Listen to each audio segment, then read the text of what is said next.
Okay, अब देखो इसमें यहां पर क्या लिखा है, photo sensitive pigments are found in cones of eye. Photo sensitive बोले तो फोटोन किसको बोलते हैं, फोटोन प्रकाश का कण होता है ना, प्रकाश का कण, उसका मतलब है, सिंपल भाषा में अगर कहें तो लाइट सेंसिटिव है ना, फोटो सेंसिटिव मतलब लाइट सेंसिटिव पिगमेंट्स कहां मिलते हैं, कोन में मिलते हैं या जो रोड सेल है उसमें। रोड सेल में लाइट नहीं होती, रोड आज से बताया था मैंने, दो टाइप की सेल होती है, रोड और कोन। कहां होती है, किस एरिया में होती है, आइज के इंटरनल मोमेंट, इंटरनल में कहा, रेटिना पर पाई जाती है सर। ये रिसीवर है एक तरह से।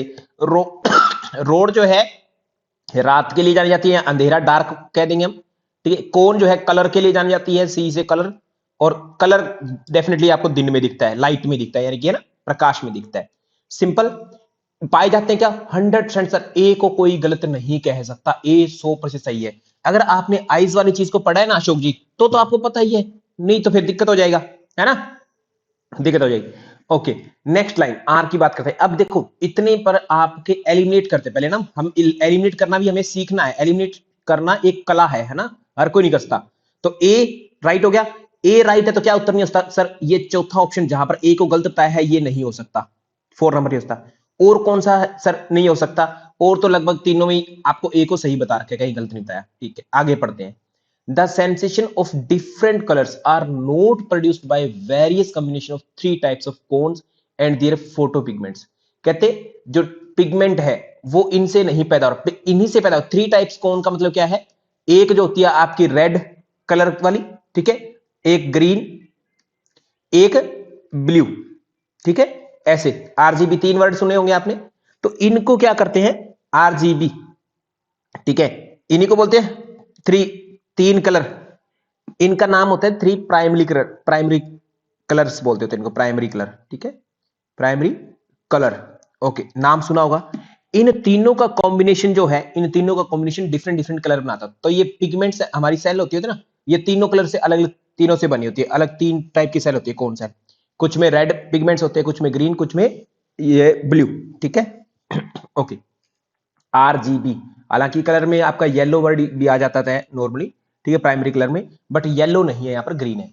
तो ये जो है अपना क्या करते होते हैं सर, पिगमेंट्स नहीं बनाते ऐसा कहा है, हालांकि ये तो बनाएंगे, यस है, ये नोट कह दिया, तो नोट वाली बात क्या है, ये गलत हो जाएगी। तो गलत है, तो अब क्या उत्तर ठीक होगा सर, आर, मतलब ए तो सही है परंतु आर गलत है, ठीक है, आर गलत स्टेटमेंट रहेगी। सिंपल समझ में आया। ओके, एक्स्ट्रा बातें करें, आइज की बात थी सर, आउटर एरिया, सबसे आउटर एरिया, सबसे आउटर, पहला नंबर क्या था, आउटर फाइब्रस लेयर, जिसमें क्या आया था एक तो स्क्लेरा आ गया व्हाइट पार्ट, और प्लस में कॉर्निया आया था। कॉर्निया में सर ऑक्सीजन सप्लाई आंखों से, वेन से नहीं होती, तो कौन देता होता है, डायरेक्ट ऑक्सीजन से होती है। स्क्लेरा सफेद मंडल है जिसके अंदर ब्लड वेसल्स नीचे वाली साइड से बिछी हुई है।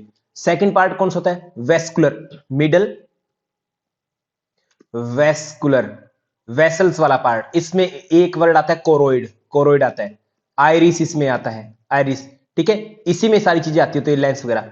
फिर थर्ड आता है इंटरनल पार्ट, इंटरनल बोलते हैं कौन सा, लेयर का नाम क्या है इंटरनल में, अगर हम बात करें तो लेयर किस टाइप की होगी अशोक जी, इंटरनल वाली कैसी होगी, मस्कुलर होगी, ठीक है, या ये कहें ब्लड से बनी होगी, क्या किस तरीके, सर न्यूरॉन्स पाए जाएंगे उसमें, है ना, इंटरनल, तो इंटरनल नर्वस, नर्वस बोले तो न्यूरॉन्स वाली है, नर्व्स, ठीक है।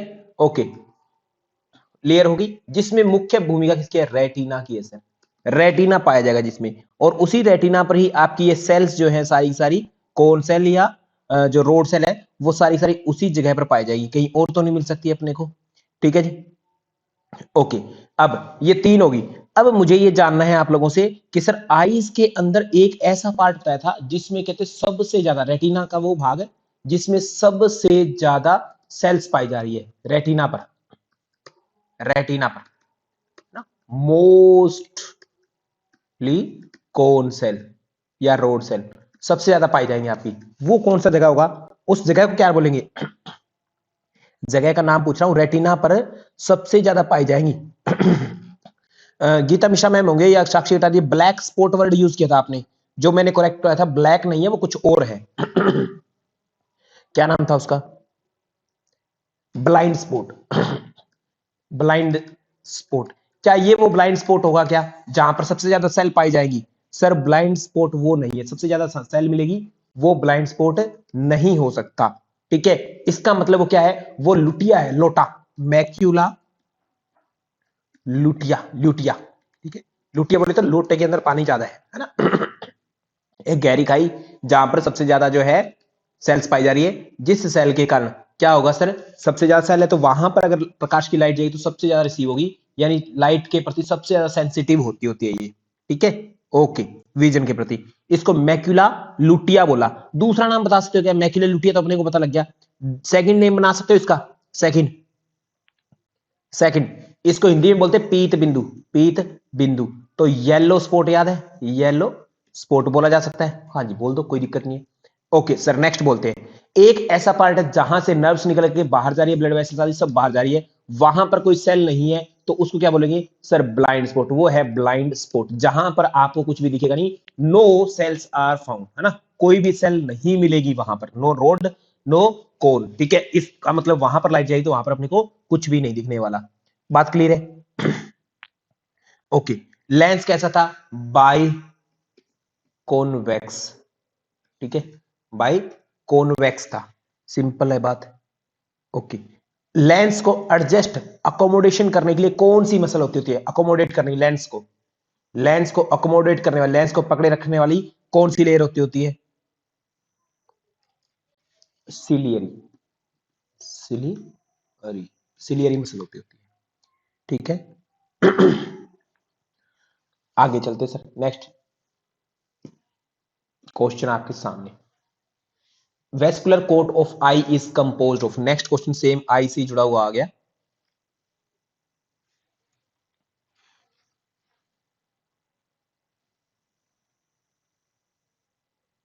वेस्कुलर बोले तो वेसल्स, मिडल लेयर है ये। ठीक है, जहां पर ब्लड वेसल है, मिडल। सर अब हमें इतना पता है, एक्चुअल उत्तर तो नहीं पता है, अगेन एलिमिनेट करेंगे, जो पता है नहीं पता उन सबको कंबाइन करके हमें उत्तर निकालने याद डालिए।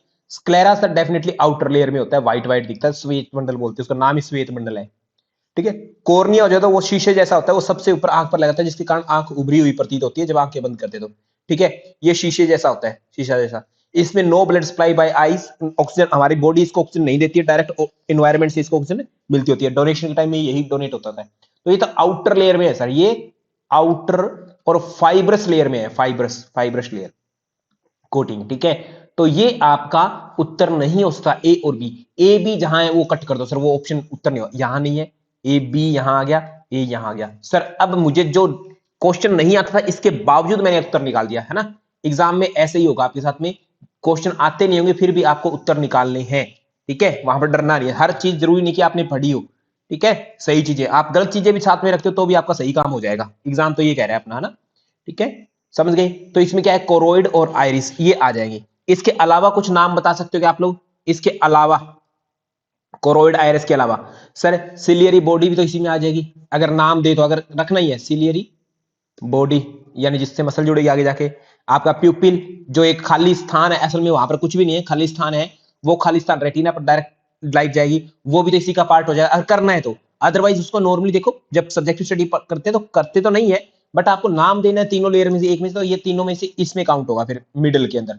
ठीक है, इंटरनल में कौन कौन जाएगा? इंटरनल में नर्वस लेयर में, नर्वस लेयर में सर रेटिना प्रधान है, वहां पर रेटिना तो मुख्य होगा ही होगा। ऑप्टिक नर्व सर उसी का हिस्सा है, क्योंकि रेटिना के पास ही शुरू होती है ऑप्टिक नर्व। ठीक है, और विट्रस ह्यूमर, विट्रस ह्यूमर सारा का सारा जो रेटिना के अंदर वाले भाग में भरा रहता है, जो आईज की शेप बना के रखता है, वो उसी में ही है। एक्वियस ह्यूमर का होता है सर लेंस से आगे और कॉर्निया के बीच में होता है, वहां पर फ्लूइड बनाए रखने के लिए होता है। ठीक है, विट्रस ह्यूमर बढ़ जाए तो सर आईज स्वेल हो जाएंगी, आईज स्वेल हो जाएंगी, इनमें इन्फेक्शन पर आईज स्वेल हो जाएगी, बड़ी बड़ी साइज की हो जाएगी आईज। ठीक है, आगे बात करें सर, ये रहा बहुत ही प्यारा सा क्वेश्चन आपके सामने, कई सारे कॉन्सेप्ट को लेकर के रखता है ये क्वेश्चन अपने आप में, पढ़ो इसको। हिंदी में जब ये बोलते हैं ना ग्लूकोनियोजेनेसिस, तो साइलेंट हो जाता है। ठीक है, नियोजेनेसिस नहीं बोलता, ऐसे सेम ही बोल दिया। तो इंग्लिश वाले शब्द को देख करके देना आप उत्तर, है ना, ग्लूकोनियोजेनेसिस, ये इंग्लिश में जो है ग्लूकोनियोजेनेसिस। आप क्वेश्चन को एक बार ना एग्जाम में भी थोड़ा ध्यान देना, बहुत सारे मिस्टेक होते हैं। एग्जामिनर क्या करता है, हिंदी इंग्लिश में पेपर बनाता है, बट कभी कभी हिंदी में थोड़े थोड़े शब्दों की मिस्टेक हो जाती है, तो इंग्लिश देखना बहुत जरूरी है। ठीक है, हल्का हल्का जहां पे आप कंफ्यूजन में लगे। ग्लूको नियोजेनेसिस, नियो बोले तो न्यू, ये बताया हुआ है। ग्लूकोजेनेसिस आपको कुछ टर्म्स है उस पर बात करें। एक होता है ग्लूकोजेनेसिस, तो समझ में आ गया कि ग्लूकोज फॉर्म हो रही है, ग्लूकोज फॉर्मेशन, ग्लूकोज बन रही है और किससे, फ्रॉम डेफिनेटली ग्लाइकोजन। ठीक है, ग्लाइकोजन से बन रही है, ग्लूकोज फॉर्मेशन फ्रॉम ग्लाइकोजन। ठीक है, यानी ग्लाइकोजन का ब्रेकडाउन हो रहा है। ओके, इसको हम क्या नाम देते हैं, ग्लाइकोजेनोलाइसिस भी बोलते हैं। यानी कि दूध फटेगा तो दही बनेगा, ऐसा है। ग्लाइकोजन फटेगा टूटेगा, ग्लाइकोजन टूटेगा यानी ग्लाइकोजेनोलाइसिस होगा, तो ग्लूकोज बन जाएगा, ग्लूकोजेनेसिस हो जाएगा, है ना। ये लीवर वाले फंक्शन में मैंने बात बताई थी आपको, डाइजेस्टिव में। ओके, इसके अलावा कहते हैं ग्लूकोज और भी तरीके से बन सकता है। कैसे बन सकता है कि मान लो ये ग्लाइकोजन खत्म हो जाए हमारे शरीर में, कार्बोहाइड्रेट खत्म हो जाए, ये कार्बोहाइड्रेट एक टाइप का, कार्बोहाइड्रेट के टाइप्स हैं, डाइट एंड न्यूट्रिशन में लिखा हुआ है। कार्बोहाइड्रेट खत्म हो जाए और फिर कौन टूटता होता है, प्रोटीन को तोड़ा जाता है, प्रोटियोलाइसिस होता है। ओलाइसिस बोलते तो ब्रेकडाउन। फैट को तोड़ेंगे, लिपो ओलाइसिस होगा। इनको तोड़ेंगे तो तोड़ने से क्या बनेगा, सल्फ्यूरिक ग्लूकोज बनेगा, तो ग्लूको नई चीजों से बना, नियोजेनेसिस। ठीक है, ग्लूको नियोजेनेसिस बोलते हैं। शब्द क्लियर है सर। ओके, तो क्या नाम देने वाले ग्लूकोनियोजेनेसिस के लिए हम, सर जो नई चीजों से बना, यानी प्रोटीन टूटा, प्रोटीन प्रोटियोलाइसिस, प्रोटीन का हिस्सा अमाइनो एसिड्स, फैट टूटा फैटी एसिड्स, ये है सर। ठीक है, तो ये बी और सी आपका राइट उत्तर हो जाएगा। कोई दिक्कत है इसमें, नहीं है, प्रश्न क्लियर है। हालांकि हिंदी देखोगे तो आप कंफ्यूज हो, ग्लूकोजेनेसिस में केवल कार्बोहाइड्रेट का नाम आ जाता है कि ग्लूकोज जिससे बनता है, कार्बोहाइड्रेट से बनता है एक तरह से, बट ये एक्चुअल में क्वेश्चन ग्लूकोनियोजेनेसिस से है, इंग्लिश में जब आप पढ़ेंगे। हिंदी में ऐसा ही आया था, तो मैंने आपके सामने क्वेश्चन ऐसा ही रखा है। राइट उत्तर समझ में आ गया अभी आपको। आगे चलते हैं, मनीषा कंवर मैम, मीना शर्मा मैम, दोनों के दोनों क्वेश्चन को समझ लो अच्छे से, है ना। ठीक है, पहले समझो और फिर उत्तर दो। पूछा क्या जा रहा है आपसे,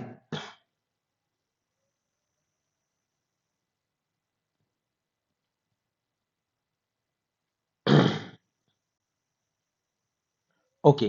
तो यहां पर जो है बोन्स के नाम दीजिए और कौन सी कहां पर है। स्टर्नम को सब जानते हैं सर, चेस्ट के अंदर होती है। ब्रेस्ट बोन बोलते, ब्रेस्ट बोन बोलते हैं इसको, जो डिवाइड कर देती है, छाती के बीचों बीच होती है। ठीक है, रक्षा करती है सीधे तौर पर हार्ट की, इनडायरेक्टली ये लंग्स को भी रक्षा करते थे रिब्स की सहायता से। ठीक है, तो डी का 4 ही होगा, डी का 4 नहीं, एलिमिनेट करो सर उसको, ये नहीं है डी का 4, ये डी का 4 नहीं है। ठीक है, ये डी में 4 नहीं है, हो गया सर। एक चीज मुझे पता थी, उत्तर निकलाया, थोड़ा पता है तो भी निकल गया। एग्जाम में आपको ये सारा क्वेश्चन है ना, एक एक चीज नहीं मिलानी, एक या दो को मिला लो कंफर्म, उसके बेस पर एलिमिनेट कर लो बाकियों को, तो जल्दी उत्तर निकल जाएगा आपका। ठीक है, और उस पर डिस्कशन मत करो अच्छे से, क्योंकि टाइम वेस्ट होगा एग्जाम में, टाइम वेस्ट नहीं करना, आपको टाइम बचाना है। तो थोड़े में एक एक को मिलाने जाए, दो तीन मिला लो, थोड़े थोड़े जो कंफर्म है, और उत्तर देखो ये है। ठीक है, और हो ही नहीं सकता, आगे चले जाओ, अदरवाइज फिर क्वेश्चन गलत होगा, है ना। और कोई ऑप्शन हो जाए। ठीक है जी, स्टर्नम हो गया। स्टर्नम किस स्केलेटन में आएगा, एक्सियल के अंदर, एक्सियल में। स्केफोइड, स्केफोइड कहां पर है, अपेंडिकुलर, अपेंडिकुलर में आएगा। मैक्सिला और मेलियस, मेलियस और मैक्सिला, मेलियस कहां होता है, मैक्सिला डेफिनेटली किसमें है, एक्सियल में। ठीक है, malleus, very good, M I S याद है, एम आई एस, ये भी सर एक्सियल में है। मेलियस, इनकस और स्टेप्स, ये सारी सारी। अब देखो स्केफोइड के बारे में, स्केफोइड कहां पर आ गई सर, हमारे रिस्ट बोन का हिस्सा आ गया, यही नीचे से बन जाएगा। ए का देखो, सी का 1 बन रहा है, बी का 2 नीचे लिखा हुआ है। मैक्सिला जो है 2 होना चाहिए, हो रहा है क्या, मैक्सिला, अपर जा को बोलते हैं, मैक्स वाले तो ऊपर वाला जबड़ा, नीचे वाला मैंडिबुलर। ठीक है, मैंडिबल। मैलियस जो होता है ईयर में, मैलिस, इनकस और स्टेप्स, 3 बोन होते हैं। स्टेप्स सबसे छोटी बोन होती है पूरी शरीर में 206 में से, और मैलियस को हेमर बोन बोलते होते हैं आप लोग। ठीक है, यही नाम है। किस ईयर में पाए जाते हैं, ईयर के किस भाग में, मिडल ईयर में पाई जाती है, सारी सारी बोन मिडल ईयर में, बीच वाले मध्य कान में पाई जाती होती है। ठीक है, इतनी बातें, इसके साथ में हम आगे चल सकते हैं। टोटल ईयर बोन्स या ऑडिटरी ओसिकल्स कितने, टोटल 6 होती है, जिसमें 3 + 3 होता है, 3 लेफ्ट में 3 राइट में, ऐसा कॉन्सेप्ट है। आगे सर, बहुत ही शानदार क्वेश्चन। ठीक है, बेसिक सा क्वेश्चन है। मधु दुबे मैम क्लास में है क्या, आंसर दीजिएगा।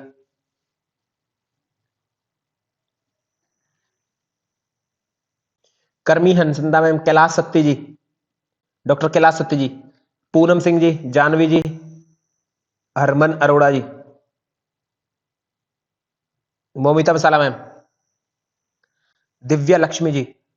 सबसे पहले सब्जेक्टिव स्टडी करेंगे ओवरऑल को, उसके बाद में इन क्वेश्चन का आंसर देना है। और करेक्ट कैसे करेंगे, मान लो कोई आज विद्यार्थी ज्वाइन कर रहा है तो पहले वाली रिकॉर्डिंग सुनेगा, सुन करके फिर कर पाएगा, या पहले वाली चीजें पढ़ लेगा, या जिनको आता है वो डायरेक्ट कर लेंगे। ठीक है, तो एक क्वेश्चन बेसिक सा है, इसमें कोई लंबा चौड़ा कॉन्सेप्ट नहीं है। कॉन्सेप्ट कैसे होता है सर, ऊपर से कहते हैं ब्लड आता होता है, वो दोनों किडनी में जाता होता है। ठीक है, किडनी के अंदर जा करके वहां पर फिल्टर हो जाता है, और फिर किडनी के अंदर से सर ऐसे करके दो पाइप आती है, यूरेटर बोलते हैं, और वो यूरिन को स्टोर करते हैं, और फिर यूरेथ्रा से ऐसे यूरिन निकल जाता है। ठीक है, तो इसमें अगर स्टेप्स निकाल लें तो किडनी सबसे पहले आ गई, किडनी के बाद में यूरेटर आ गए दो, ठीक है, फिर यूरिनरी ब्लैडर आ गया 3 नंबर पर, और 4 नंबर पर यूरेथ्रा आ गया। सिंपल सर, बिल्कुल ईजी हो गया। ठीक है, ओके, किडनी के लिए क्या हो गया, बी सबसे पहले है, 1 नंबर पाएगी। 2 नंबर पर यूरेटर आएगी, यूरेटर लिखो, यूरेटर ए हो गया। ठीक है, यूरिनरी ब्लैडर सी हो गया, और यूरेथ्रा डी हो गया। बी ए सी डी जहां पर है वो राइट उत्तर हो जाए, बी ए सी डी। थोड़ा सा और डेप्थ में कर सकते हैं इस क्वेश्चन को, डेफिनेटली सर। तो अब मैं और स्टेप्स इसके बेसिक वाले लिख रहा हूं। सबसे पहले ब्लड इन होता है, इन इन जाता होता है कहां से, किससे आता होता है बताओ, रीनल आर्टरी से, रीनल आर्टरी से ब्लड अंदर जाता है। आ गया अंदर, अंदर जाकर के रीनल आर्टरी, आर्ट्रियोल आदि हो जाता है, और फिर क्या बनता है, एफेरेंट आर्ट्रियोल बनता है, एफेरेंट। ठीक है, एफेरेंट आर्टरीज बनती होती है, वो क्या बन जाती है, ग्लोमेरुलस बना देती है, ग्लोमेरुलस कैप्सूल बना देती है। एफेरेंट फिर आगे कहां चले जाते हैं, ग्लोमेरुलस से निकल करके इफेरेंट, इफेरेंट बना देती है, आगे चली जाती होती है। ठीक है, ग्लोमेरुलस बनाने के बाद में यहां पर बन गया है यूरिन, ग्लोमेरुलस बना करके अब यूरिन यानी फिल्ट्रेट बन गया। ग्लोमेरुलस किस में डालता है, बोमेन्स कैप्सूल में। नेफ्रॉन के लेवल पे बात कर रहा हूं, बोमेन्स कैप्सूल में डालता होता है। यहाँ पर कैप्सूल में डालने वाले पहले पीसीटी आती होती है, पीसीटी के बाद में क्या होता है, लूप ऑफ हैनले आता होता है। ठीक है, उसके बाद में डीसीटी आती है, फिर कोलेक्टिंग डक्ट आती होती है, यूरिन को कलेक्ट किया जाता है। कोलेक्टिंग डक्ट के बाद में सर माइनर कैलिक्स आती होती है, माइनर कैलिक्स छोटी छोटी नालियां आती होती है। ठीक है, माइनर में मेजर कैलिक्स आते होते हैं। ठीक है, ऐसे ही होता है। मेजर से रीनल पेल्विस आता है, पेल्विस, पेल्विस के बाद में फिर यूरेटर आता होता है। ठीक है, ये यूरेटर नलिका, और फिर जो है यूरिनरी ब्लैडर और सो ऑन यूरेथ्रा के थ्रू निकाल देते थे। इतना क्लियर है। ठीक है, यही तो चीज देखी हमने। Okay sir, done. तो ये हमारे प्रश्न का बी ए सी डी जो उत्तर है, बी ए सी डी राइट उत्तर हो जाएगा, ऑप्शन नंबर 1। आगे चले नेक्स्ट क्वेश्चन पर, Divya Lakshmi ma'am, next question same bones का। आप उत्तर दीजिए, मैं टोटल बोन्स की बात करता हूं। टोटल बोन कितनी है, टोटल शरीर में 206 है। 206 में से 0 हटा दे तो हमारा बेस बन जाता है 26 का। 26 बोले तो सर हमारा बेस है, पूरे शरीर का बेस कौन है, रीढ़ की हड्डी है ना, स्पाइन, स्पाइन हमारा बेस है, उसकी वर्टिब्रास। ठीक है, वही हमारा आधार है सर, वही आधार है। ओके, तो यहां पर जो है हम बात करते हैं आगे, तो रेडियस और अल्ना। रेडियस कहां होती है, आगे वाले हाथ में कलाई के अंदर आती होती है, बट वो रिस्ट नहीं जानी होती, फोर आर्म है ना, फोर आर्म है। रिस्ट को मतलब बस जहां पर कड़ा पहनते ना उतना ही एरिया है, कड़ा या जो चूड़ियां आदि पहनते उतने से एरिया में, जो ज्वाइंट है हमारा हथेली और बाजू का, ठीक है, उतने भाग में ही रिस्ट बोन के रूप में जाना जाता है। हालांकि जब नॉर्मली अंगों के रूप में बात करते हैं तो जहां तक आपकी कलाई होती है, जहां आप घड़ी आदि पहनते वो रिस्ट के रूप में जानते हैं, परंतु बोन के मायने में केवल बोन रिस्ट वाली कौन सी है, जो जस्ट उस ज्वाइंट के अंदर फिट है, वही बोन्स है। ठीक है, फिब्यूला की बात करते हैं, टिबिया और फिब्यूला, टिबिया और फिब्यूला कहां होती है, लेग्स में होती है, दोनों की दोनों। ओके, आगे स्चियम प्यूबिस और इलियम, इलियम ये कहां होती है, ये हिप्स में होती है, ये हिप्स में होती है। अब मुझे ये बता दो 3 बोन कौन से, I L E U M, ilium और प्यूबिस। अब मैं इलियम में कंफ्यूजन में हूं कि इलियम ये वाली आई वाली इलियम है या I L E U M वाली इलियम है, कौन सी इलियम है बताओ। सर आई एल आई वाली, मैंने बताया था H I P, hip, hip के बीचों बीच में आई है, तो ऐसी स्पेलिंग ढूंढो जिसमें बीचों बीच आई हो, I L U M, ilium, इसके अंदर आई है। तो अब दिव्या लक्ष्मी मैम ये बताओ फिर I L E U M भी तो कोई काम की चीज होगी, ये क्या है, doctor Divya Lakshmi ma'am class में है क्या, चले गए, दिव्या लक्ष्मी जी बताओ जी। I L E U M इसका क्या लेना देना है सर, ये आंत का भाग है। आंत कौन सी, स्मॉल इंटेस्टाइन की। 3 भाग होते हैं, ड्यूडिनम, जेजुनम और इलियम। तो प्रोनाउंसिएशन लगभग दोनों की सेम है, ILEUM इंटेस्टाइन हो गया, और ILIUM जो है हिप बोन के रूप में जाना गया, हिप। ठीक है, सिंपल। ओके, और बाकी बचा ट्रेपेजियम, वो सर हमारा लॉजिक अपने आप ही निकल गया सर, है ना। क्या है, रिस्ट बोन के अंदर पाई जा रही है, रिस्ट बोन में। तो मेरा अब क्वेश्चन आप है ट्रेपेजियम रिस्ट बोन में, सर बता दीजिए टोटल जो है 206 है, एक्सियल में कितनी है, एक्सियल एक्सी 80 की सेंस आती है, अपेंडिकुलर में बाकी जितनी 1 to 6 है वो अपेंडिकुलर में होती है।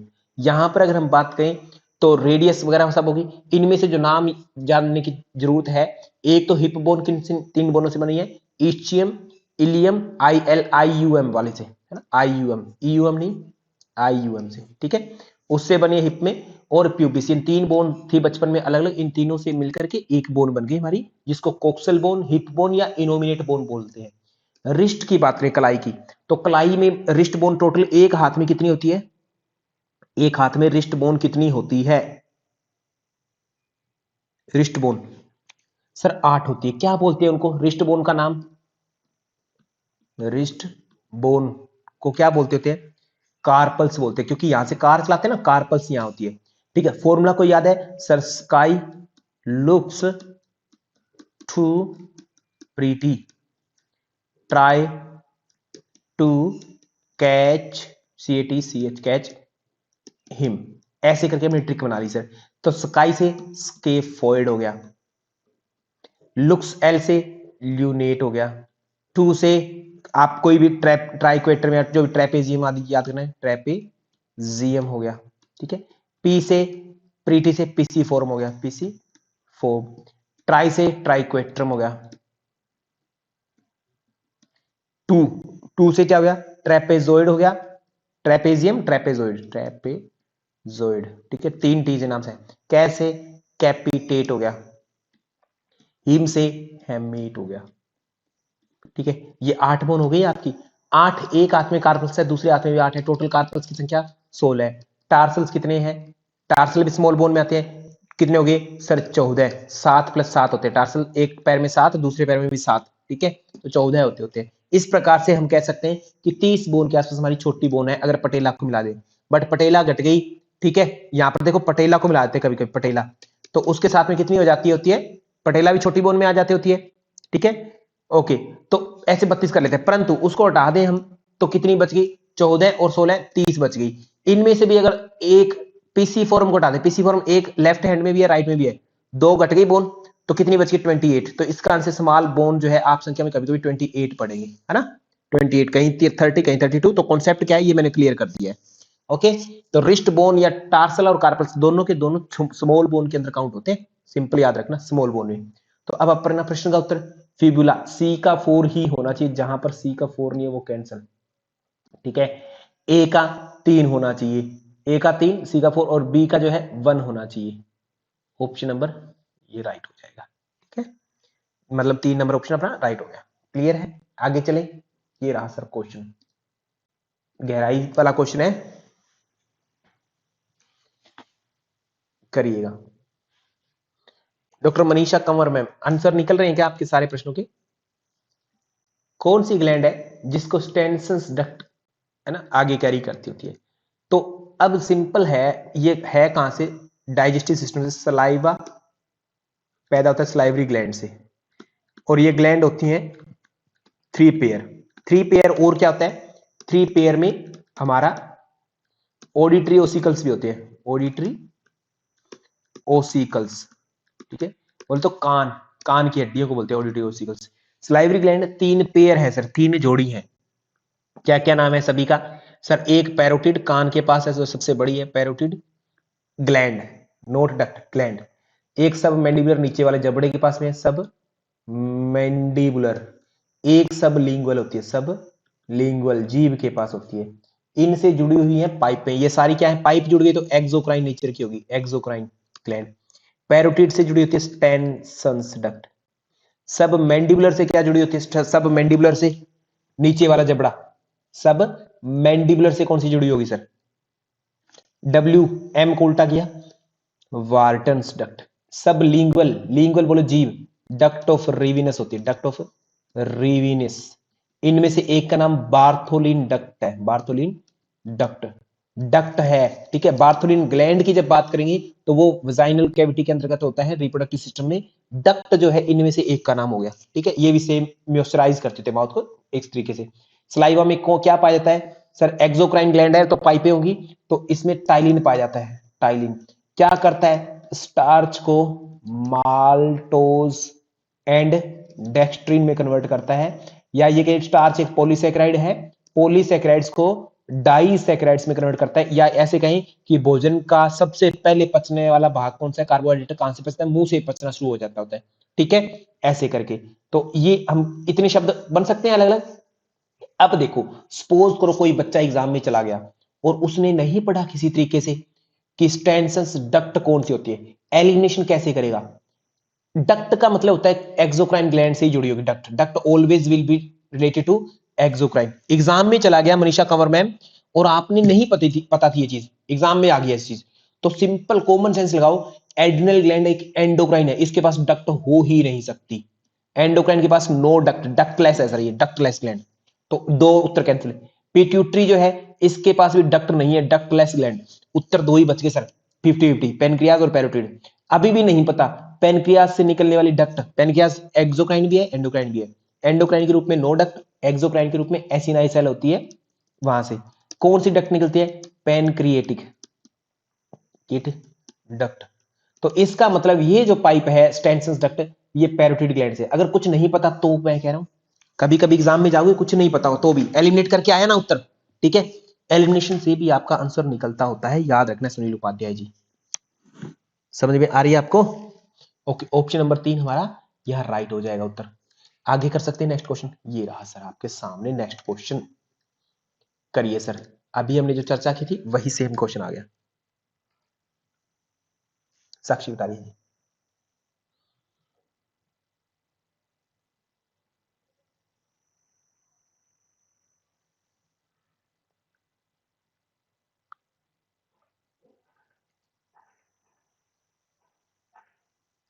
ओके, तो क्या होता है, नेफ्रॉन है सर।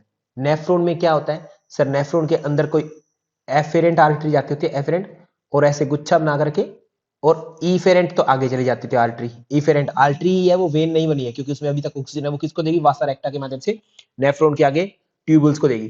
तो यहां से क्या बन गया, आगे बोमेन्स कैप्सूल आ जाता था ऐसे करके, ठीक है। ये ग्लोमेरुलस बना, ग्लोमेरुलस, और नीचे बोमेन्स कैप्सूल, बोमेन्स कैप्सूल। इन दोनों को मिला करके एक कोई नाम दे देते हैं, बोमेन्स कैप्सूल और ग्लोमेरुलस दोनों को मिला लूं मैं, अगर हाईलाइट कर दूं ऐसे एक गुच्छे में, इनको कुछ नाम देते हैं। फिर आगे जो ऐसे करके पीसीटी आती होती है, और फिर लूपोफेनले आ जाता है ऐसे करके, फिर डीसीटी और कलेक्टिंग डक्ट, ऐसे, ठीक है, ऐसे ही चलता होता है नेफ्रॉन, ठीक है।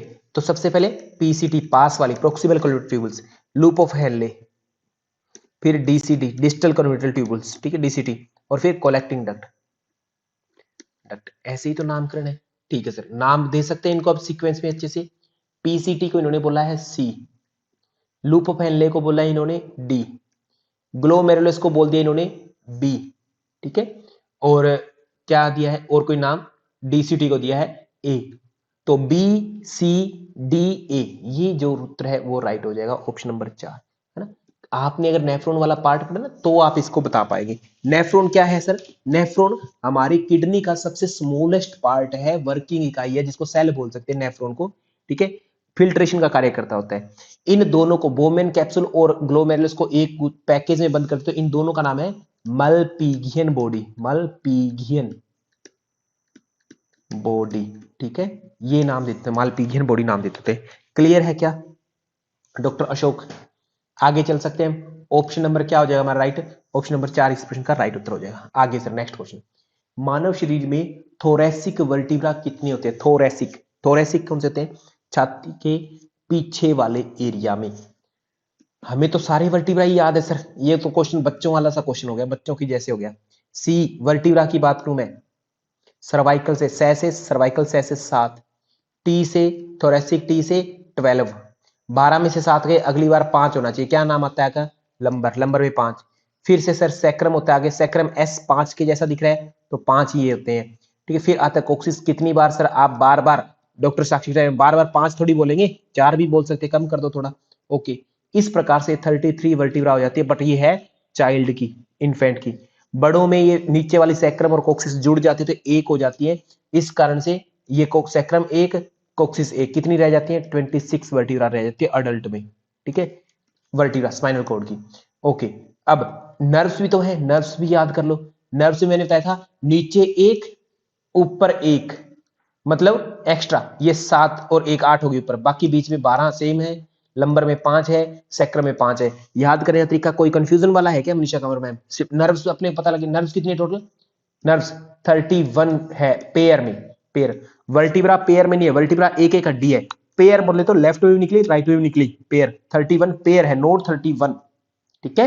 ओके, तो कल को 62 दे देना एग्जामिनर, जैसे मान लो आपसे एग्जामिनर ना, आपने 31 पेयर पेयर पढ़ रखा है, एग्जाम पूछा स्पाइनल नर्व कितनी है, ठीक है, आपको दे देगा 61 62 63 64, है ना, ऐसे आप ढूंढोगे वहां पर, गड़बड़ कर दो, या आपको दिया रहेगा 33 दिया रहेगा सपोज करो ऐसे, तो आप ये 33 बिल्कुल मत कर देना, ठीक है, क्योंकि उसमें 62 सबसे नजदीक का उतरेगा, बेस्ट उत्तर। 33 तो कुछ है ही नहीं, ये तो कंफर्म है, वर्टिब्रा के अलावा कुछ नहीं है, 62 हो जाएंगे, इसका मतलब 31 पेयर है ना।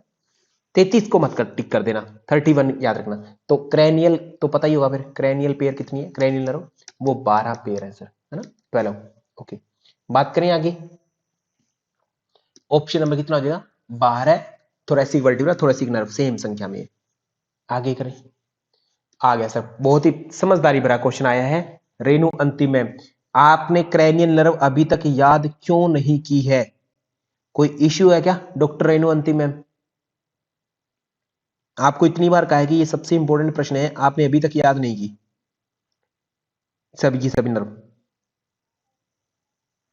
कैसे याद करूं सर?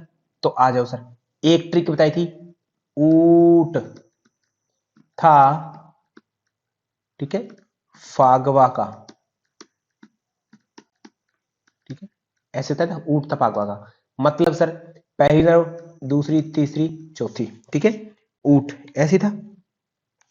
ओके, ता टी ए 4 5 6 7 8 9 10 11 12, ये 12 नर्व हो गई। क्या नाम हुआ? एलपीसी, याद है, एलपीजी बोलते हैं बट सी बोलेंगे, ओल्फैक्टरी ऑप्टिक, और ओ सी से ऑक्सीपिटल या ओक्यूलोमीटर, सर ऑक्सीपिटल तो है बोन, ओक्यूलोमोटर है हमारी नर्व, ठीक है, तीसरी। फिर टी आता है, टी 4 नंबर पर मिलता है, 4 च आना चाहिए, ट्रोक्लियर, क्या नाम देंगे 4 नंबर पर? ट्रोक्लियर, को C H L E A R, trochlear, चार, है ना, ऑप्शन नंबर 2, ये इस प्रश्न का राइट उत्तर ट्रोक्लियर। आगे पढ़े ट्रोक्लियर के बाद में, फिर टी आ गया ट्राइजेमिनल, ट्राइजेमिनल ये 5वीं नर्व हो गई, ट्राइजेमिनल जो है 5th नंबर पर आती है। फिर आगे चले एफ से, एफ से क्या आता होता है? एफ वाली फेशियल नर्व होती है। फिर ए आता है ऑडिटरी नर्व होती है ना, ऑडिटरी कितने नंबर पर? 8वें नंबर पर। फिर जी से आता है, जी ग्लोसोफेरिंजियल, ग्लोसोफेरिंजियल आता है। फिर आता है वी वेगस, फिर ए अगेन आता है एस3 नर्व आती है, एस3। फिर एच आता है हाइपोग्लोसल, हाइपोग्लोसल कितने? 12 नंबर पर। एब्डुसेंस किस नंबर पर? 6 नंबर पर abducens. Clear sir?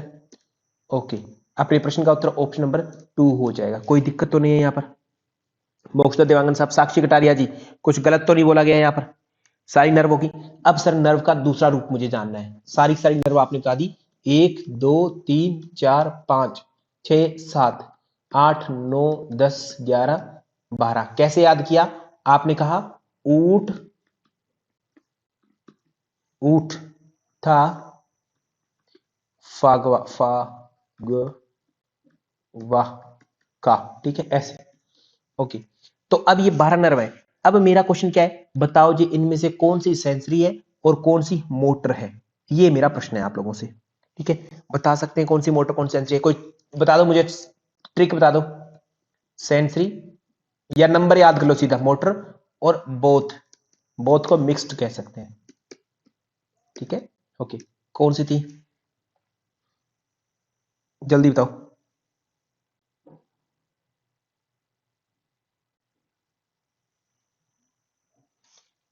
Some says money matters but my brother says big brain matters more, ठीक है, ऐसी बात थी। तो सम सेज, सम ऐसे लिख देता हूं मैं, some says money matter but my big brother says big brain matters more, है ना, मैटर मोर। ओके, ये कहा।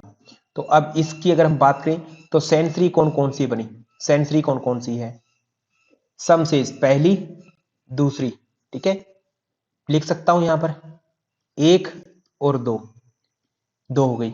मनी मैटर्स, एम से सर मोटर हो गई, ठीक है, 3 और 4 मोटर पर आ गई, 3 और 4 मोटर पर आ गई। पांचवी बट बी से बोथ आ गई। सिक्स्थ एम फिर आया, एम बोले तो मोटर आ गई, ठीक है। 7 बी आया तो बोथ आ गई। 8 बी आया तो बोथ आ गई। 9 नंबर सर सेज आया, ठीक है, तो क्या आ गई 9 नंबर अगेन, सही लिखा है ऊपर नीचे तो नहीं किया ना मैंने, ठीक है। 5 7 3 4 ओके 6। और नेक्स्ट अगर करें तो अगली ये कौन सी हुई 5 7 8वें नंबर पर ए कौन सी हुई सर, ये सेंसरी हो जाएगी, ठीक है, सेंसरी। 9वें नंबर की अगर हम बात करें, 9वें नंबर पर, 9वें पर क्या आ रहा है एस के बाद में अपना एम बोथ आएगा ब्रदर बी, तो 9वें नंबर पर आ गई। 10वें पर भी सेम मिक्स्ड हो जाएगी। 11 और 12 की बात करें तो मोटर हो जाएगी 11 12, तो 128 तो था 128 वो था हमारा सेंसरी। मोटर की बात करें तो 3 4 6 11 और 5 7 9 10 ये हमारा जो है मैं बोथ बोले तो मिक्स्ड नर्व हो जाएगी। क्लियर है, कोई दिक्कत वाली बात तो नहीं है, सिंपल। आगे चलें नेक्स्ट क्वेश्चन पर। इस प्रश्न का उत्तर होगा ट्रोक्लियर। ट्रोक्लियर कैसी नर्व है, सेंसरी या मोटर, ट्रोक्लियर, ट्रोक्लियर कैसी नर्व है, इनका नर्व का ही बता दो एक बार जल्दी जल्दी। ट्रोक्लियर, ट्रोक्लियर कैसी नर्व है सर, मोटर है, मोटर। हाइपोग्लोसल, हाइपोग्लोसल किस नंबर की बताई, 12 नंबर, कैसी है, मिक्स है सर, ठीक है, ओ सॉरी मोटर है, मोटर, मोटर नर्व है 12वीं। एब्डुसेंस, एब्डुसेंस किस नंबर पर है, 6 नंबर पर है, कौन से टाइप की नर्व है एब्डुसेंस, मोटर है सर। ट्राइजेमिनल किस टाइप की है, मिक्स्ड है सर, 5 नंबर पर, ठीक है। ऐसे तो क्या है, कोई दिक्कत नहीं, आगे चल सकते हैं। ये रहा सर हमारा क्वेश्चन। कान में कौन सी अस्थियां हैं, निम्नलिखित में से कान में कौन सी कर्ण अस्थियां होंगी, कौन कौन सी कान में जो होंगी ईयर बोन्स, तो MIS 3 शब्द यूज किए हमने, MIS मैलियस इनकस और स्टेप्स, ठीक है, 3 शब्द यूज किए, तो मैलियस नहीं है, स्टेप्स है और इनकस है, ए बी।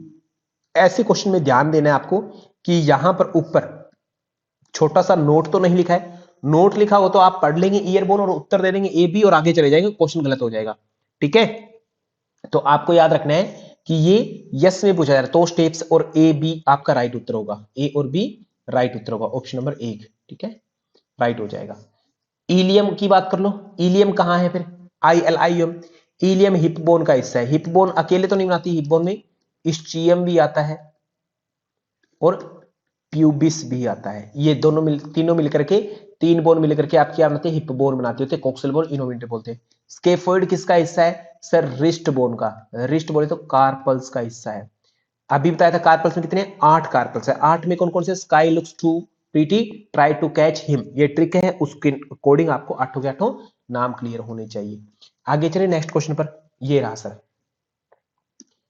हाइपोथैलेस ब्रेन के किस भाग का हिस्सा है, ठीक है।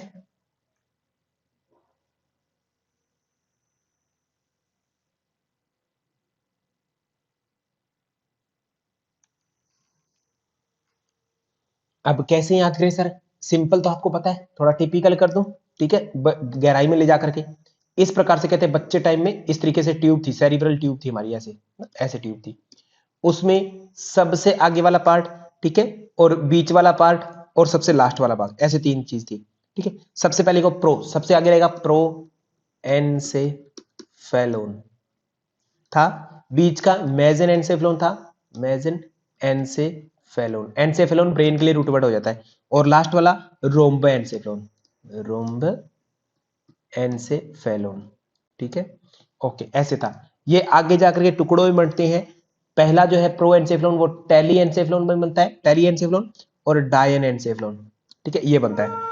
मेजन एनसेफ्लॉन जो होता है वो मेजन एनसेफ्लॉन में ही रहता है, मेजन एनसेफ्लॉन में। रोम्बो एनसेफ्लॉन होता है वो मेटे एनसेफ्लॉन, एनसेफ्लॉन, और माइलर एनसेफ्लॉन, माइलर एनसेफ्लॉन बनता होता है। इनसे फिर आगे जाकर के प्रोडक्शन होता है टेली एनसेफ्लॉन होता है, उसमें क्या बनता होता है टेली एनसेफ्लॉन से सेरिब्रम। यहां से क्वेश्चन आने की संभावना है और बहुत डीप का क्वेश्चन होगा, आएगा तो इसको नोट कर लेना।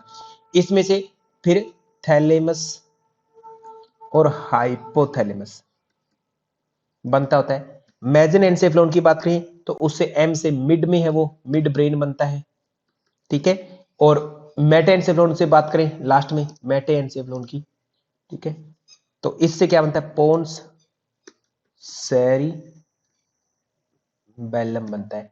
माइल एनसेफ्लोन से मेड्यूला बनता है, मेडुला एनसेफ्लोन, और लास्ट में फिर वो स्पाइन बनी जाएगी अंत में, है ना। तो अब इसमें नोट करो कि प्रो एनसेफ्लोन जो था अपना स्टार्टिंग का सबसे आगे का ब्रेन है, 1 नंबर, है ना, उसके दो इससे टेलेनसेफ्लोन और डायनसेफ्लोन, उसमें सेरिब्रम थैलेमस और हाइपोथैलेमस, इसलिए इसको अग्र मस्तिष्क बोलते हैं। क्या नाम देते हैं इसको एक तरह से, सबसे आगे, सबसे आगे हिंद ब्रेन, हिंद ब्रेन बोलते हैं क्या सबसे आगे वाले ब्रेन को, सर पीछे वाले का नाम है हिंद ब्रेन, इसको फोर ब्रेन बोलते हैं, सबसे आगे था ना फोर ब्रेन, बचपन में आगे था इसलिए, अब तो हम आगे पीछे कुछ बोल नहीं सकते, एक लाइन में ऐसी थी। बीच में 2 नंबर पर जो था मैसन एनसेफ्लोन, ये क्या कहलाया मिड ब्रेन दूसरे नंबर का। फिर सबसे पीछे है ना तीसरे नंबर पर रोम्बो एनसेफ्लोन, ये बैक बोन बैक ब्रेन या फिर हिंद ब्रेन, हिंद ब्रेन। तो हमसे पूछा थैलेमस हाइपोथैलेमस किसका हिस्सा है, पहले वाले प्रो एनसेफ्लोन का है, यानी मेक अग्र, अग्र मस्तिष्क का हिस्सा है, ठीक है। Fore brain, option number 1 right हो जाएगा, ठीक है।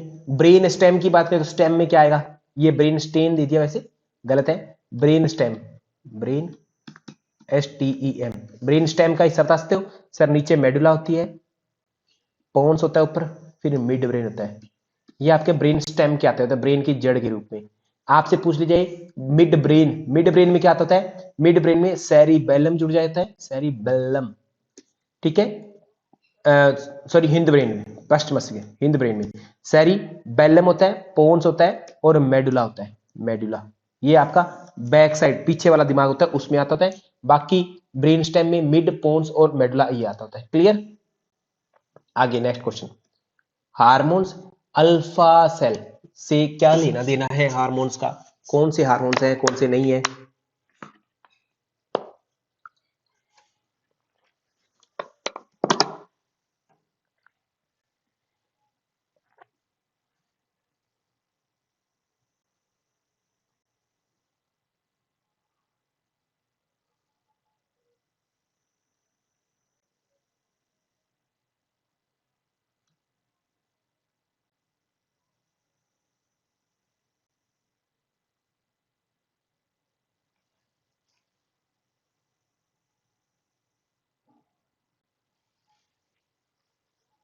अल्फा, देखो पेनक्रियाज जो होती है, पेनक्रियाज ग्लैंड है, वो एंडो और एक्सो दोनों नेचर की है।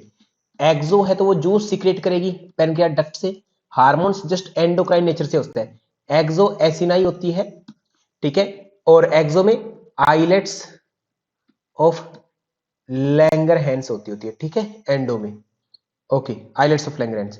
अब एंडो है आइलेट्स ऑफ लैंगरहैंस से, यहां पर अगर मैं बात करूं सुनील उपाध्याय जी, तो कितनी सेल है, अल्फा है, बीटा है, डेल्टा है, और एफ सेल्स है। अल्फा AG ग्लूकोगोन होता है, बीटा इंसुलिन होता है, डेल्टा से सोमैटोस्टैटिन होता है, एफ से पेनक्रेटिक पॉलीपेप्टाइड होता है। कैसे याद रखेंगे, याद रखने की शब्द है AG बीड्स फॉर पेन, ये ट्रिक बताइए। AG बोलते हो अल्फा से ग्लूकागोन, BI बीटा से इंसुलिन, D से डेल्टा से सोमैटोस्टैटिन, F से पेनक्रेटिक पॉलीपेप्टाइड, ये होता है रिलीज, ठीक है। इतना ही तो काम है। अल्फा से पूछा था ग्लूकागोन, अब आपको फंक्शन पता होना चाहिए, काम क्या करेगी जे नेब्रानी मैम, काम तो पता होगा एटलीस्ट आपको, काम क्या होंगे, ग्लूकागोन के कारण क्या होगा, ग्लूकोज का जन्म होगा, ग्लूकोज, है ना, इंक्रीज होगी इन ब्लड, यानी ब्लड ग्लूकोज हाई जाएगा, हाइपर ग्लाइसीमिया, हाइपरग्लाइसीमिया होगा। ठीक है, हाइपोग्लाइसीमिया कब होगा सर? इंसुलिन जो है, इंसुलिन एक्टिवेट होगा अल्फा सेल से, तो हाइपोग्लाइसीमिया करेगा। ठीक है, glycaemia. Thyroxine T3 T4 hormone होता है, बीएमआर बेसल मेटाबॉलिक रेट को बढ़ाते थे। एड्रेनलिन स्ट्रेस ग्लैंड बोलते हैं, जिसके कोर्टेक्स और मेडुला दो भाग होते हैं। कोर्टेक्स से कोर्टेक्स हार्मोन्स और मेडुला से कैटेकोलामिन्स निकलते होते हैं एपिनेफ्रिन नोरेपिनेफ्रिन रूप में। ये चर्चा हम कर चुके हैं ऑलरेडी। प्रश्न का उत्तर ऑप्शन नंबर 3 राइट। आगे चलें, ये रहा सर आपका नेक्स्ट क्वेश्चन। न्यून ऑक्सीजन युक्त से रक्त वगैरह वगैरह वगैरह, इंग्लिश में थोड़ा इजी लिखा है। ठीक है, देख लेना।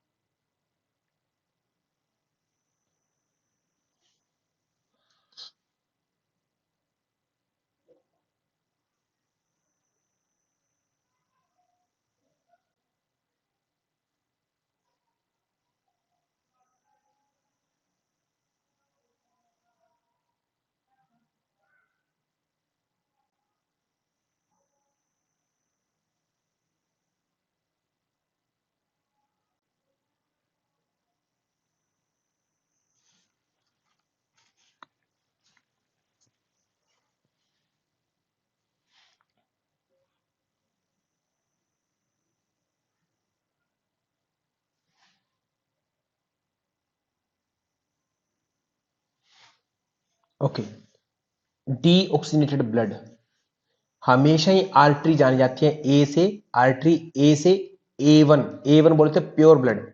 ठीक है, प्योर रहता है। वो कहां रहता होता है सर? हार्ट के अंदर से जब बॉडी में जाता होता है। हमारा हार्ट दो प्रकार से सर्कुलेट करता होता है, हार्ट दो प्रकार का सर्कुलेशन करता होता है। एक करता है बॉडी अंगों के अंदर, ठीक है, आर्टरी से, उसमें O2 होता है। क्या नाम बोलते हैं उसको? Systemic circulation, systemic. और फिर बॉडी अंगों से, ऑर्गन से उठ करके सीधा हार्ट के अंदर आ जाता था। ठीक है, वेन, वेन वैसे वेन जो वापस लाती है यहां से CO2, ये सिस्टमेटिक सर्कुलेशन, सिस्टेमिक। ठीक है, फिर हार्ट जो है अपना लंग्स को देता होता है, लंग्स को, लंग्स उसमें जो है आर्टरी लेके जाता था, आर्टरी, उस आर्टरी में क्या होता है? पल्मोनिक आर्टरी होती है, जिसमें वो CO2 वाला ब्लड कैरी करता है और वापस ले आता है, वापस। ठीक है, वहां पर क्या कर करता है? वेन से वापस आएगा और O2 वाला ब्लड कैरी करता है, पल्मोनिक। ये जो है पल्मोनिक सर्कुलेशन होता है, पल्मोनिक सर्कुलेशन। यहां पर जो है लंग्स अपना क्या करता है सर? अपोजिट काम करता होता है लंग्स में, लंग्स में अपोजिट होता है। O2 आर्टरी CO2 कैरी करती है यहां पर, और वेन्स जो है O2, आर्टरी होती है अवे ले जाने के लिए, खून को हार्ट से दूर ले जाए, और जो वेन होती है वो वापस ले आए। ठीक है, तो वापस वेन लेके आते हैं यहाँ पर O2 वाला ब्लड, और आर्टरी जो है CO2 वाला, जस्ट लंग्स में ही अपोजिट है, पल्मोनिक में। तो पल्मोनिक जो आर्टरी है वो आपका इंपॉर्टेंट हो जाएगा। ठीक है, डीऑक्सीनेटेड ब्लड कैरी करता है। Abdominal aorta pure, renal artery pure, जिसमें क्या है? यूरिया है। ठीक है, हिपैटिक आर्टरी सर लीवर्स को ब्लड दिया जाता होता है। ठीक है, कितना ब्लड? 20% ही खून देता है, बाकी 80% वो पोर्टल वेन से लेता होता है, डाइजेस्टिव सिस्टम की तरफ से, है ना। ओके, ताकि न्यूट्रिएंट्स बहुत सारे आ जाएं, उसको मिल जाए, न्यूट्रिएंट्स मिल जाए, इस कारण से। आगे बात करें, next voluntary muscles. Voluntary, voluntary muscles कहां होंगी? Are found in,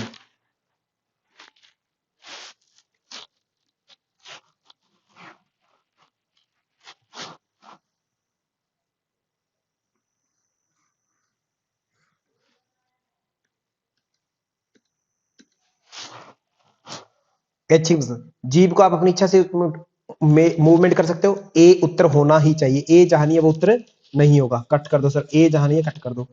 beginning of oesophagus, oesophagus की शुरुआत, फेरिंग्स, डर्मिस ऑफ स्किन, इनकी अगर हम बात करें तो देखो, पोस्टीरियर पार्ट ईसोफेगस मतलब पीछे वाला हिस्सा, मतलब पेट की तरफ, ये तो कंट्रोल में नहीं है। सी कैंसिल हो जाएगा, सी जहां है वो कैंसिल हो गया सर। इसका मतलब बिगिनिंग ऑफ ईसोफेगस मतलब गले से जैसे भोजन नीचे ले जाते हैं, लगभग वहां से थोड़ा सा कंट्रोल है, बिगिनिंग, बी उत्तर होगा। और डी डर्मिस, डर्मिस मतलब स्किन की पहली लेयर, तो उसको आप अपने अकॉर्डिंग मूवमेंट कर लेते हैं ऊपर नीचे, है ना। जैसे आप अपने आईब्रोज को ऊपर करते हो, स्किन की पहली लेयर को कंट्रोल किया है, माथे पर जो है दरारें डालते होते हैं पहली लेयर है स्किन की, उसको कंट्रोल करते हैं कहीं ना कहीं। तो डर्मिस भी कहीं ना कहीं कंट्रोल होती है आपसे, तो वॉलेंटरी मसल्स हो जाएगी यहाँ पर, ठीक है। ए बी ई, जो A B D, sorry D D, ठीक है, ये आपका राइट उत्तर हो जाएगा, डी राइट उत्तर हो जाएगा। आगे बात करें नेक्स्ट, वर्मीफॉर्म अपेंडिक्स किसकी अपवृद्धि है? Vermiform appendix, Rishabh Shah ji, vermiform appendix. Appendix की बात करें तो अपने को डाइजेस्टिव सिस्टम सारा पता होना चाहिए। माउथ से चलते हैं, फेरिंग्स आता है, फिर ईसोफेगस आता है, फिर स्टमक आता है, स्टमक के बाद में नीचे उतरते हैं, स्मॉल इंटेस्टाइन आता है एसआई, जिसमें डी जे आई, डिड्यूनम जेजुनम इलियम होता है। फिर उसके बाद में लार्ज इंटेस्टाइन आता है, सीकम सबसे पहला भाग होता है, सीकम। सीकम के जस्ट पास में क्या होता है? वर्मीफॉर्म, उसी से बड़ा हुआ हिस्सा होता है, नीचे की तरफ लटका होता है, ठीक है, इलियोसिकल वॉल के पास में, तो अपेंडिक्स, ठीक है, ओके। उसके बाद में असेंडिंग कोलन, फिर ट्रांसवर्स कोलन, फिर डिसेंडिंग कोलन, फिर सिग्मोइड कोलन, सिग्मोइड मुड़ा हुआ सा, फिर रेक्टम मल आशय, फिर नीचे की तरफ जाते हैं और अंत में आ जाता है हिस्सा, ठीक है। तो अब देखो, वर्मीफॉर्म अपेंडिक्स किसका हिस्सा है? इलियम का नहीं है, छोटी आंत का नहीं है, जेजुनम का नहीं है, सीकम का होगा। असेंडिंग कोलन का भी नहीं है, ऊपर का भी नहीं है, ये सीकम का, जस्ट पास से पहली बार स्टार्ट होती है छोटी आंत, बड़ी आंत वहां से, सीकम का, डी उत्तर हो जाएगा। नेक्स्ट क्वेश्चन समझदारी भरा आपका, आगे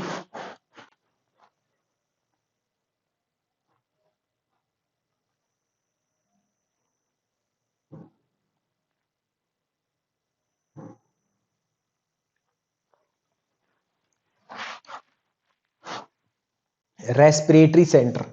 रेस्पिरेटरी सेंटर कहां पर होते हैं सर? ब्रेन के अंदर होते हैं, ब्रेन का सबसे बड़ा भाग है, उसके नीचे की साइड में क्या है? मेडुला, ऊपर पोन्स।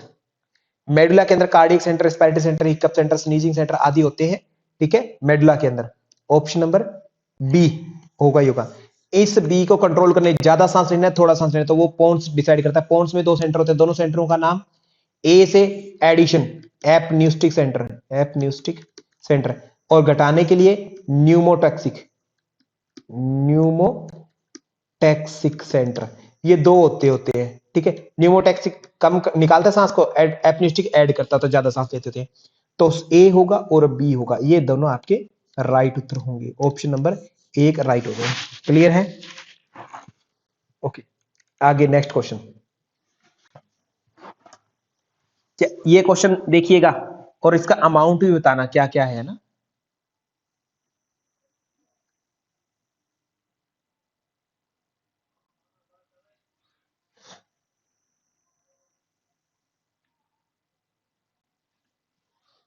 The volume of air breathe in and out, अंदर लिया सांस को और छोड़ दिया, अंदर लिया और छोड़ दिया, सामान्य रूप से टाइडल वॉल्यूम होता है सर। कितना होता है? लगभग लगभग कितना होता है? 500 ml के आसपास होता है 500, ठीक है। इन आउट करना, वॉल्यूम्स को जोड़ते तब कैपेसिटी बनती है, तो कैपेसिटी तो अभी नहीं है। रेजिडुअल वॉल्यूम वो जो रिसाइड रहता है ना, अंदर ही रहता होता है, रेजिडेंस है जिसका, लगभग 1200 ml एक फिक्स अमाउंट हम लगभग मान लेते हैं, इतना अमाउंट मान लेते हैं, ठीक है, ये मानते हैं। लंग कैपेसिटी टोटल टीएलसी कहते हैं, पूरे लंग्स में कितनी आती है, सब वॉल्यूम को जोड़ दें, टीवी को जोड़ दो, आरवी रेजिडुअल वॉल्यूम को जोड़ दो, IRV inspiratory reserve capacity volume जो है उसको जोड़ दो, ईआरवी एक्सपिरेटरी रिजर्व वॉल्यूम उसको जोड़ दो, इन चारों को जोड़ने पर टोटल लंग कैपेसिटी आती है। वाइटल कैपेसिटी वो है जो मूवमेंट होती रहती है, रेजिडुअल वॉल्यूम को छोड़ दो, टीवी, आईआरवी, ईआरवी, इनको जोड़ोगे तो आपकी वाइटल कैपेसिटी आ जाएगी। मेरी बात समझ में आई क्या? कोई समझाने वाली कोई नई बात ही नहीं है सर, सिंपली बेसिक बातें जो हमें ऑलरेडी पता है ना, यही तो होता है। रंजना द्विवेदी मैम, मोक्सो देवांगन साहब, इतना ही है, ठीक है। लंग कैपेसिटी टोटल बता सकते हो कितनी होती है? 5 to 6 ml के आसपास होती है, सबको जोड़ देंगे तो। और वाइटल कैपेसिटी कितनी होती है? वाइटल 35 to 4500 ml होती है, मतलब 3.5 से 4.5 लीटर ही ले सकते हैं आप ऑक्सीजन, आप जबरदस्ती का आती करते हैं तो 1200 ml तो आपका कुछ चेंज होगा ही नहीं ना, वो तो वैसे वैसे लंग्स में रहेगा ही रहेगा हर हाल में। ओके, तो ऑप्शन नंबर 2 आपका इसका राइट हो जाए। कैपेसिटीज हो गई। अब थोड़ा सा लंग्स के बारे में देखें। टीवी कितना बताया आपने? 500 ml। रेजिडुअल वॉल्यूम कितना बताया? लगभग 1200 ml। आईआरवी कितना बताया? इंस्पिरेटरी रिजर्व वॉल्यूम, नॉर्मल सांस लेने के बाद में एक्स्ट्रा जो सांस ले सकते हैं उसको कितना बताएंगे? IRV 2500 से 3000 ml, ठीक है। ERV को कितना बताएंगे, 1000 से लगभग 1100 ml, 1000 से 1100 ml ये होता है। इनको जोड़ते जाओ कैपेसिटी आ जाएगी। कैपेसिटी दो वाइटल और लग तो पता लग गई। एक IC होती है IC, इंस्पायरेटरी कैपेसिटी, अंदर कितना कितना लिया जा सकता है।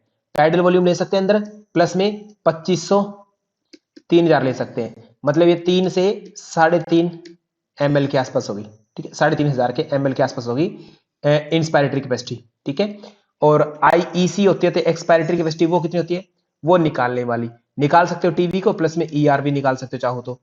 टीवी 500, ERV लगभग 1000, 1500 से 1600 ml के आसपास आप निकाल सकते हैं धक्के से, जब निकालते हैं है ना, टाइडल वॉल्यूम के साथ में निकालने वाली सामान्य श्वास। इतनी कैपेसिटी थी। कैपेसिटी इसके अलावा तो नहीं है। कैपेसिटी कितनी है, एक और है FRC, फंक्शनल रेजिडुअल कैपेसिटी, कि आपके सारे फंक्शन चलते रहते फिर भी रेजिडेंस रहती है, तो क्या क्या रहती है, रेजिडुअल वॉल्यूम रहेगी। नॉर्मली सांस ले रहे हैं छोड़ रहे हैं, पर ERV भी तो अंदर ही रहती है, वो निकलती थोड़ी है, फंक्शन चल रहे हैं इसी के कारण। Functional residual volume FRC, RV plus ERV। कोई दिक्कत है क्या इसमें, नहीं है सर, ओके डन, ठीक है। आज के लिए इतना ही। थैंक यू टू ऑल, धन्यवाद आप सभी का।